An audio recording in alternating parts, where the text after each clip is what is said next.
Roman Storm defense pushes back after DOJ hints at case elevation. Roman Storm's defense team has publicly pushed back after Acting Attorney General Todd Blanche suggested at Bitcoin 2026 that the Tornado Cash and Samourai wallet cases could be elevated within the Department of Justice. The response, first reported by journalist Eleanor Terrett and surfaced via Cointelegraph on April 28, 2026, lands weeks ahead of Storm's October retrial and sharpens an already politicized fight over whether writing privacy-preserving code is a federal crime. Blanche took the Bitcoin 2026 stage earlier this week and used the platform to address both prosecutions head-on. His remark that the matters could be elevated inside DOJ was read by many in the room as a sign that Main Justice intends to take a more visible role in shaping the cases, rather than leaving them with the Southern District of New York alone. For a defendant whose first trial ended in a hung jury on the most serious counts, that signal is not neutral. The defense's case against escalation. According to Storm's team, escalating the matter is the wrong response to a jury that already declined to convict on the conspiracy to commit money laundering count. Their pushback frames the DOJ position as political pressure rather than a legal recalibration. The defense has consistently argued that Storm published open-source code, did not operate the smart contracts after deployment, and cannot be held criminally liable under Section 1960 for the conduct of users he never interacted with. That argument now carries policy weight.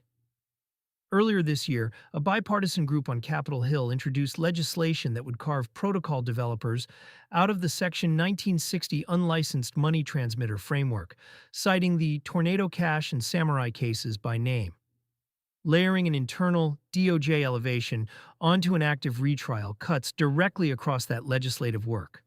Why the timing matters: Storm's retrial is currently scheduled for October 2026, after the DOJ formally rejected his bid to take the case to the Supreme Court and pressed forward with a second trial on the deadlocked counts. The defense has been preparing under the assumption that prosecutorial discretion would narrow, not widen, given the change in administration and Blanche's earlier crypto enforcement memo that paused several pending matters. A public push to elevate the case undercuts that assumption. It also adds reputational stakes for Blanche personally.